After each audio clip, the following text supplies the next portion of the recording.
राम राम दोस्तों, मैं आपका दोस्त भी डाका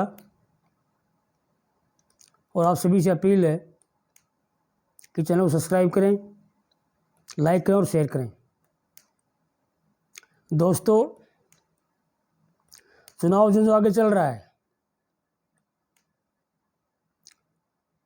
और चुनावों की प्रक्रिया जिस ढंग से तेजी से आगे बढ़ रही है, प्रचार भी शुरू हुए हैं। अब देखिए, कांग्रेस से विपक्ष की सबसे बड़ी पार्टी है कि इनके बड़े नेता अभी तक घर बैठे हैं, प्रचार में लगे नहीं हैं। अब यहाँ हरियाणा में भूपेंद्र हुड्डा जी हैं, कुमारी शैलजा है, किरण चौधरी जी हैं, रणदीप सुरजेवाला है, कैप्टन अजय यादव है। कहीं नजर नहीं आ रहे, कहीं प्रचार नहीं कर रहे, तो जीत की उम्मीद कैसे कर सकते हैं लोग? हमारा सरसा लोकसभा, कहीं किसी कांग्रेसी कार्यकर्ता की कहीं कोई मीटिंग नहीं है, कहीं प्रचार नहीं है, कहीं पोस्टर इश्तेहार नहीं है। सिर्फ एक ही काम है इनके पास, 5-4 बंदे किसान के नाम से रोड़ा करने के लिए भेज देते हैं। किसान नहीं है वो, और कांग्रेस कार्यकर्ता है। और एक अजीब संयोग है, जो हुड्डा गुट है, सिर्फ हुड्डा गुट के ही लोग ज्यादातर हाहुल्ला मचाते हैं, रोड़ा मचाते हैं, वो गुंडागर्दी कर रहे हैं।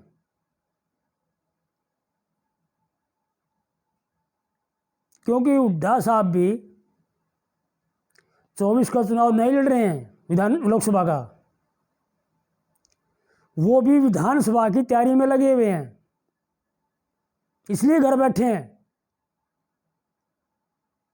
लोकसभा की उनको कोई परवाह नहीं है, कोई चिंता नहीं है, और ये भी पता है कि जीतना है नहीं तो क्यों भागे हैं।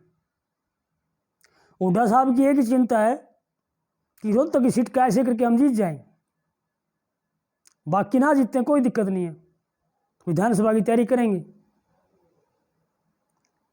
जब लोकसभा में सफाया होगा तो विधानसभा में क्या मिलेगा आपको? अब गांव में जो की चर्चा है, बहुत से गांव में हम गए हैं, लोगों से मैंने बात भी की है, खासकर जो मजदूर वर्ग है, जो गरीब लोग हैं,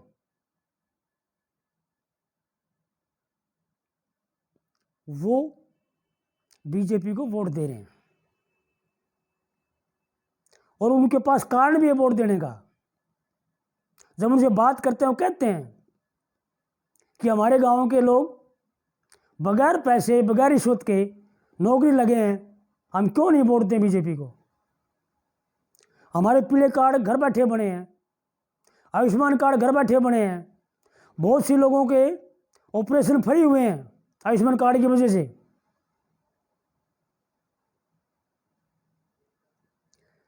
वृद्धावस्था पेंशन घर बैठे बनी है।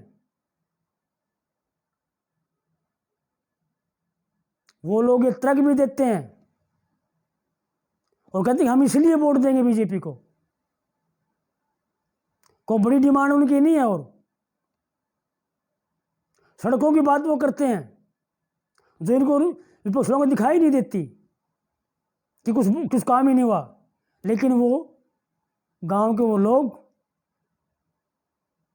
जो कह रहे हैं कि हमारे से वोट मांगे ना मांगे हम वोट देंगे, वो कह रहे सड़कें बनी हैं, बहुत बड़े सड़कें बनी हैं। वो लोग काम के आधार पे वोट दे रहे हैं। और कांग्रेस का जो कूचक्कर चलता है, जाति के नाम से, धर्म के नाम से तुष्टीकरण की राजनीति जो करते हैं, वो चलने वाला नहीं है। उन लोगों ने उसको फेल कर दिया है।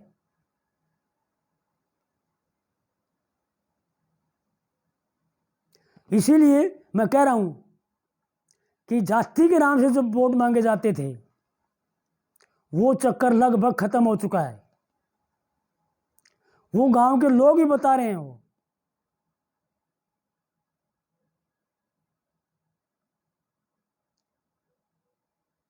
इसलिए इनको पता है विपक्ष वालों को कि लोग क्या कह रहे हैं, लेकिन ये नहीं कह पाते बेचारे,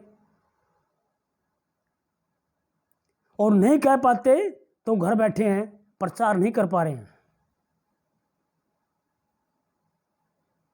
और फिर हरियाणा में तो जग जाहिर है इनकी आपसी फूट।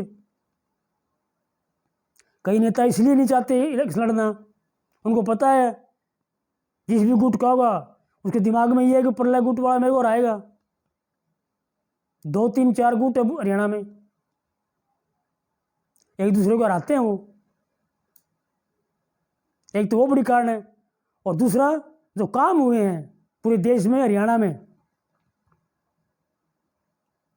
वो काम के आधार पर भी सरकार को वोट मिल रहे हैं। इसलिए आम आदमी जो कहता है